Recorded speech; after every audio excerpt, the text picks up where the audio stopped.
लो मेरे प्यारे से दोस्तों, इस एपिसोड की स्टार्टिंग में जू शांशी यू हाओ को आर्मी कैंप के अंदर लेकर के आ जाता है और वो अपने साथियों से कहता है कि यहाँ पे हम लोग बारी बारी रुक करके यू हाओ की केयर करेंगे क्योंकि हम लोग भी यहाँ पे थक चुके हैं, हमें भी यहाँ पे आराम की जरूरत है। ये यहाँ पे सुन करके जू शांशी ये कहता कि कौन रुकेगा, उससे पहले ही वू टोंग बोलने वाली होती है, मगर तभी पीछे से गुई कहती है कि मैं पहले यहाँ पे रुकूंगी और यू हाओ का पूरी रात ख्याल रखूंगी।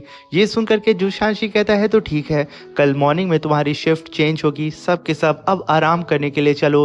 तभी वहां पे मिस गुई बैठ करके यू हाओ की केयर करने लगती हैं। वहां पे यू हाओ के सारे टीममेट्स वहां से चले जाते हैं। तभी हमें वहां पे नेक्स्ट डे का सीन दिखाया जाता है जहां पे हीलिंग मास्टर वोंग आकर के यू हाओ को चेक करती हैं। तभी वहां पे गुई कहती है कि सीनियर यहाँ पे यू हाओ ठीक तो है ना, मगर उसकी आवाज में वहां पे सीनियर वोंग को चिंता नजर आ रही थी, इसलिए वो कहती हैं कि हाँ यू हाओ ठीक है, मगर मैं देख पा रही हूँ कि तुम यू हाओ को पसंद करती हो, क्या ये सच है?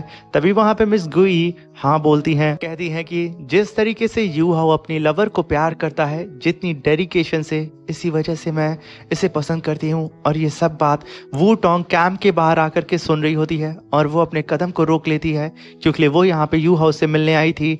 मगर तभी वहां पे मिस वोंग कहती हैं कि ये दुनिया गुई बहुत बड़ी है और जैसा कि तुमने बताया कि यू हाओ की भी लवर है जिसे ये बहुत ज्यादा प्यार करता है। सारी बातें सुन करके वू टोंग वहां से चली जाती है, मगर तभी वहां पे मिस वोंग कहती हैं कि गुई ये दुनिया बहुत विशाल है और तुम एक तरफा प्यार यू हाओ से करती हो, मगर प्यार का मतलब ये नहीं है कि वो पर्सन तुम्हें मिल जाए, तुम इसका ख्याल रखना और इस दुनिया में अपने ट्रू लव को ढूंढना जो कि तुमसे भी प्यार करे। यहाँ पे सीनियर की एडवाइस को सुन करके मिस गुई वहां पे मिस वोंग को ग्रीट करके उन्हें थैंक यू बोलती हैं। तभी वहां पे मिस वोंग कहती हैं कि बच्ची एक बात का ख्याल रखना, तुम यहाँ पे यू हाओ को पसंद करती हो, मगर इस वन साइड लव के चक्कर में तुम खुद को या फिर यू हाओ को हार्म मत करना। कहने के साथ मिस वोंग वहां से चली जाती हैं और वहीं पे गुई उन्हें फाइनल ग्रीट करके उनका धन्यवाद कहती है इस एडवाइस के लिए। वहीं पे गुई कहती है कि यू हाओ मैं हमेशा से तुम्हारी एक अच्छी दोस्त बन के रहूंगी। और तभी हम देखते हैं कि वहां पे बारी बारी करके यू हाओ के सारे ही दोस्त आकर के यू हाओ का ख्याल रखते हैं, मगर सबसे ज्यादा अगर कोई ख्याल रखता है तो वू टोंग यहाँ पे यू हाओ के बॉडी को क्लीन करती है, बिल्कुल डोंगर की तरह। जिस तरीके से डोंगर ने यू हाओ का ख्याल रखा था रात रात जग करके, सेम उसी डेडिकेशन के साथ वू टोंग भी यू हाओ का ख्याल रख रही होती है और यू हाओ का ही हाथ पकड़ के वहां पे सो जाती है।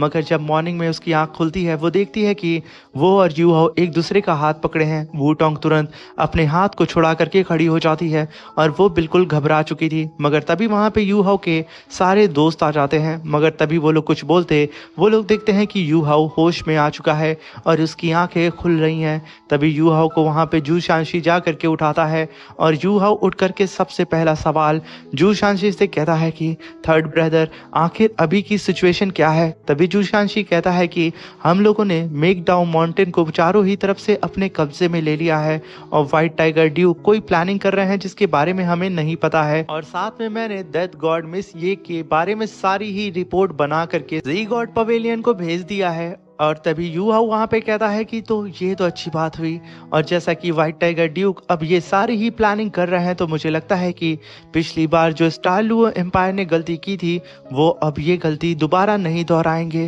तभी वहां पे जू शांशी कहता है कि हमारे कई सारे सोल मास्टर भी मेकडाउन माउंटेन रेंज के ऊपर तैनात है, अब तो गलती होने का कोई चांस नहीं है। तभी यू हाओ कहता है कि आप लोग जाएं, मैं अपनी कुछ देर कल्टीवेशन करके खुद को हील करना चाहता हूँ। तभी सब के सब वहां पे जाने लगते हैं, मगर तभी यू हाओ वू टोंग को थैंक यू बोलता है उसकी इतनी केयर के लिए। मगर तभी वहां पे वू टोंग गुस्से में कहती है कि यू हाओ अभी तक तुम यहाँ पे हील नहीं हुए हो, इसलिए ज्यादा फोर्स करके अपनी कल्टीवेशन को मत करना, समझ में आया तुम्हें? ये कहने के साथ वो काफी गुस्से में आगे की तरफ बढ़ जाती है, मगर वो खुद में ही सोच रही होती है कि आखिर मैं ऐसा वियर्ड सा बिहेव क्यों कर रही हूँ, आखिर यू हाओ मेरा लगता ही क्या है। ये कहने के साथ वो घबराते हुए बहुत ही तेजी से यू हाओ के कैंप से बाहर चली जाती है। तभी वहां पे यू हाओ कहता है कि मेरे एनिमीज बहुत ज्यादा पावरफुल हैं, मुझे जल्द से जल्द और ज्यादा पावरफुल बनना होगा। और लास्ट टाइम जब दीतियान मेरी बॉडी से फ्यूज हुआ था तो मैंने एक अलग सा ही ऑरा दीतियान के बॉडी के अंदर सेंस किया था। हम दोनों का ही ऑरा बिल्कुल डिफरेंट है, यहाँ तक कि दीतियान का कल्टीवेशन करने का मेथड भी बिल्कुल अलग है। मैंने फील किया था कि दीतियान के बॉडी के अंदर कई सारे ब्लैक होल मौजूद हैं जो कि उसकी बॉडी को स्पिरिचुअल पावर बहुत ही तेजी से प्रोवाइड करते हैं, और यही सबसे बड़ा रीजन है कि एक बीस्ट इस लेवल तक पहुंच चुका है।